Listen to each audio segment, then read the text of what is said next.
Bismillahirrahmanirrahim. Assalamualaikum warahmatullahi wabarakatuh. Alhamdulillahi wa kafa. Wassalatu wassalamu ala rasulillahil mustafa wa ala alihi wa sahbihi wa man wafa wa ba'd. Saudara-saudariku, ada pertanyaan dari sementara jamaah tentang bagaimana memaknai Al-Quran surah ke-24 An-Nur ayat ke-26, khususnya bila dikaitkan dengan persoalan jodoh, baik bertemu dengan yang baik, yang tidak baik bertemu dengan yang tidak baik lagi. Bagaimana bila dalam satu kondisi yang baik ternyata bertemu dengan yang tidak baik? Apakah relevan dengan pemaknaan ayat yang dimaksudkan? Pertama, kita mencoba untuk membaca terlebih dahulu ayat yang dimaksudkan, kemudian menerapkan kaidah tafsir dalam memaknai satu ayat Al-Quran, yaitu bagaimana korelasinya dengan ayat-ayat sebelumnya serta ayat-ayat setelahnya. Allah Subhanahu wa Ta'ala berfirman dalam Al-Quran surah ke-24 An-Nur ayat ke-26. A'udzu billahi minasyaitonir rajim. Al-khabithatu lil-khabithin wal khabithuna lil-khabithat wat-tayyibat lit-tayyibin wat-tayyibuna lit-tayyibat ulaika mubarra'una mimma yaqulun lahum maghfiratun wa rizqun karim. Ayat ini bila kita perhatikan secara seksama termasuk dalam rangkaian ayat-ayat yang membebaskan Sayyidah Aisyah radhiyallahu taala anha dari tuduhan sementara kalangan orang-orang yang bermaksud jelek kepada beliau dan kepada keluarga Nabi pada umumnya, dengan menuduh bahwa Sayyidah Aisyah telah melakukan tindakan yang tidak pantas bersama satu dari sahabat yang mengawal Rasulullah SAW dan membantu beliau pada saat itu mencari satu perhiasan yang sempat terjatuh. Ketika tuduhan ini banyak digosipkan sehingga menjadi hoax yang menyebar di kalangan kaum muslimin pada masa itu, maka Allah Subhanahu wa Ta'ala menurunkan rangkaian pembuka di surah ke-24 surah An-Nur untuk membebaskan Sayyidah Aisyah dari tuduhan-tuduhan dan hoax yang ditujukan kepada beliau. Bahkan di ayat yang ke-11 itu sangat tegas sekali Allah memberikan ancaman bahwa orang-orang yang memproduksi hoax itu akan mendapatkan balasan yang setimpal sesuai dengan kadar hoax yang dibuatnya.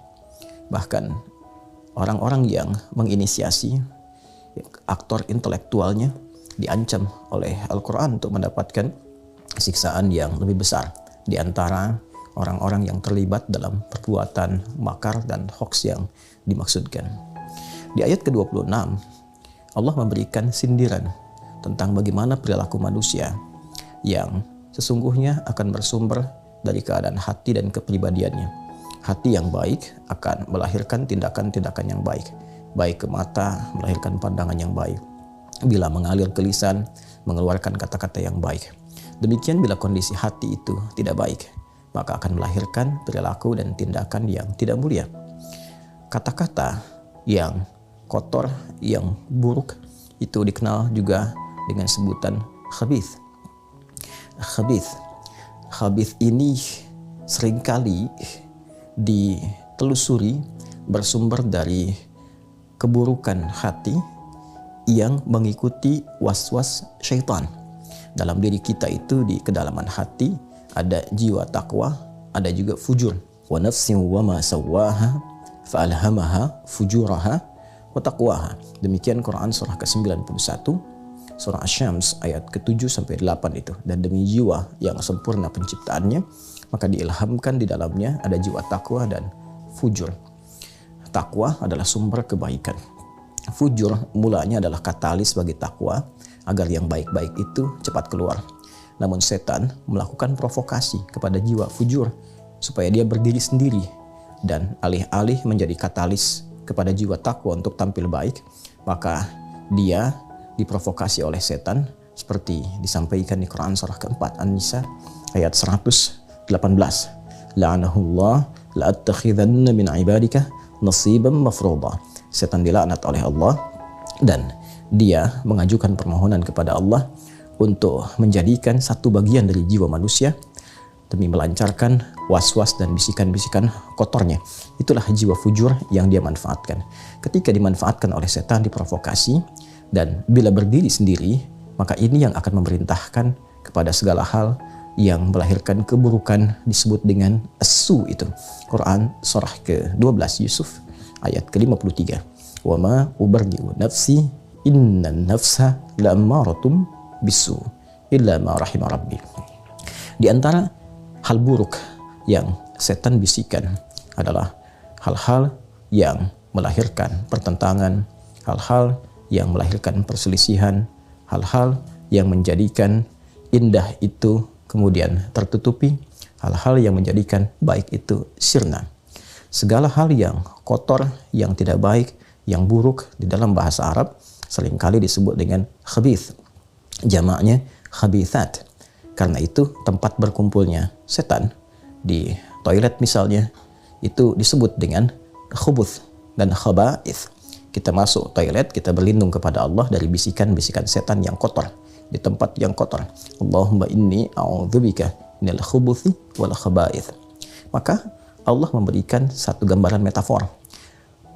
Al-khabithatu lil khabithin.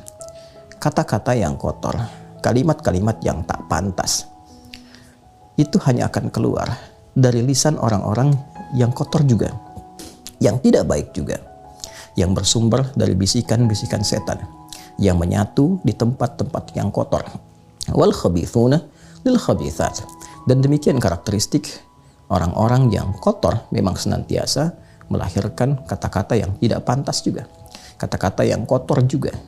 Jadi kotor hanya akan mengeluarkan yang kotor lagi. Kalimat-kalimat yang tidak pantas hanya akan keluar dari orang-orang yang memang kotor keadaan hatinya.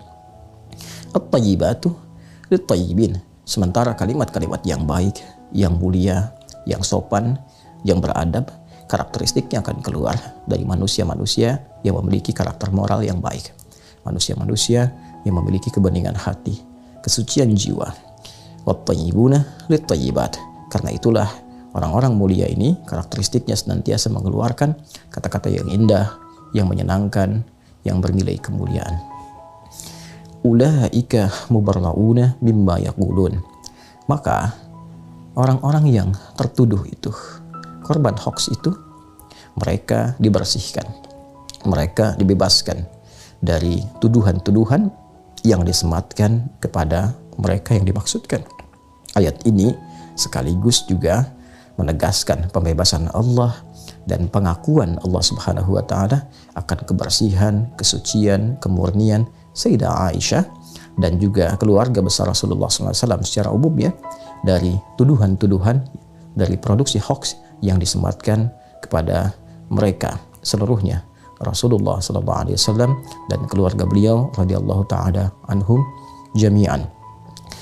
Dan menariknya, kesabaran, kemuliaan dalam respon tuduhan-tuduhan ini, dalam respon hoax yang ditujukan kepada beliau, dijanjikan oleh Allah Subhanahu wa taala ampunan-ampunan terbaik dan juga rizki yang mulia berupa surga terindah saat kembali kepada Allah Subhanahu wa taala.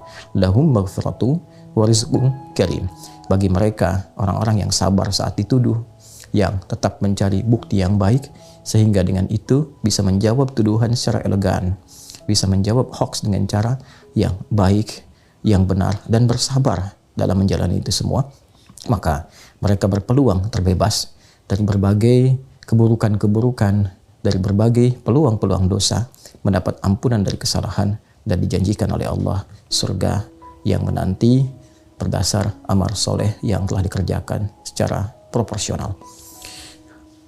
Agaknya ayat ini tidak langsung terkorelasi dengan pemahaman jodoh bertemu jodoh, baik bertemu baik atau jelek bertemu jelek, tapi lebih menekankan tentang pembebasan Sayyidah Aisyah dan keluarga dari tuduhan-tuduhan hoax yang disematkan kepada beliau dan keluarga besar. Untuk itu memang ada sebagian yang memaknai dari kalangan ahli tafsir yang menarik ayat ini ke dalam keumuman makna tentang keberpasangan dalam rumah tangga. Baik bertemu dengan baik, jodoh yang jelek pun, perilaku yang tidak baik akan berjumpa dengan yang tidak baik lagi. Sekilas memang terlihat ada kebenaran dari segi penafsiran yang dimaksudkan. Orang-orang yang berkumpul di tempat-tempat yang baik cenderung mencari jodoh yang baik pula. Orang-orang yang berkumpul di tempat yang kurang baik boleh jadi juga cenderung memilih pasangan yang sekufu, sekeadaan, setempat dia bergaul. Karena itu dalam Islam, latar belakang keadaan bergaul juga menjadi penentu bagaimana seseorang bisa memadu kasih dalam kehidupan berumah tangga. Namun ini menjadi problem ketika ada orang-orang yang menduga pasangannya baik, ternyata setelah menikah tidak seperti yang digambarkan, tidak seideal yang diharapkan. Dirinya sudah baik, namun pasangan belum terlihat baik seutuhnya. Bila kemudian dikaitkan dengan ayat yang dimaksudkan, di sini kemudian problem penafsiran itu menjadi penting untuk diurai, menjadi penting untuk diberikan solusinya. Karena itu para ulama lebih menarik ayat ini sesuai dengan konteks yang dimaksudkan tadi, yaitu membebaskan Sayyidah Aisyah dan keluarga dari tuduhan, dibandingkan dengan membawa ke aspek rumah tanggaan. Ada ayat-ayat yang lain yang menjawab persoalan-persoalan dimaksud. Ayat-ayat bahkan memberikan contoh dan inspirasi kepada kita. Boleh jadi orang-orang yang mengharapkan pasangan ideal setelah menikah mendapati pasangannya jauh dari harapan. Maka cara memaknainya berdasarkan ayat-ayat lain di luar ayat 26 surah An-Nur ini, seperti ayat yang menunjukkan kesabaran Sayyidah Asiyah saat berumah tangga dengan Fir'aun, ataupun bahkan di level Nabi Nuh alaihissalam, Nabi Lut alaihissalam, bagaimana menghadapi kondisi istri-istri mereka yang bahkan jauh dari harapan. Maka Islam mengajarkan bersabar, berprasangka baik kepada Allah Subhanahu wa taala. Boleh jadi yang kurang baik itu dititipkan kepada Anda supaya Anda bisa membimbingnya menjadi lebih baik, mendakwahinya. Dan boleh jadi disitulah ruang kesabaran yang mendekatkan diri keluarga kepada Allah Subhanahu wa taala. Bukankah Allah berfirman, "Innallaha ma'as-sabirin"? Anda ingin dekat dengan Allah dan Allah berikan pintunya. Orang mencari keluar, Anda mendapatkannya di dalam rumah. Bukankah sabar mengantarkan kepada surga lebih cepat dari amalan-amalan yang lainnya, sehingga malaikat mengucapkan selamat kepada penduduk surga dengan kalimat sabar, "Salamun alaikum bima sabartum." Selamat atas kesabaran yang telah Anda pupuk selama berkehidupan. Karena itu penting untuk dicatat bahwa tidak selamanya kita harus menerapkan fikih-fikih secara praktikal, namun juga ada ragam fikih yang bisa kita bawa dalam menerapkan hukum-hukum berkehidupan. Fikih dakwah kadang-kadang bisa diterapkan lebih awal dibandingkan dengan fikih-fikih terkait dengan hukum. Bila ada tetangga yang muslim namun belum mampu sholat berjamaah, belum mampu ke masjid, dan dia hidup bersama Anda, boleh jadi dia dititipkan jadi tetangga Anda agar Anda mampu mendoakannya, membimbingnya.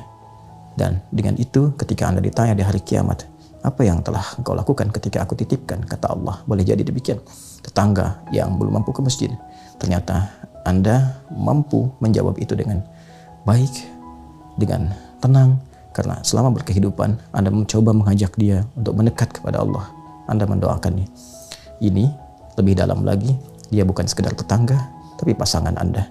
Mudah bagi Allah menitipkan kepada pria lain ataupun perempuan yang lain, tapi dititipkan kepada Anda karena boleh jadi ada kebaikan-kebaikan pada diri Anda yang hanya itu yang dipandang oleh Allah mampu merubah pasangan menjadi lebih baik. Kita tidak tahu di titik mana Allah menghendaki, namun tugas kita hanya berikhtiar, tidak menentukan hasil.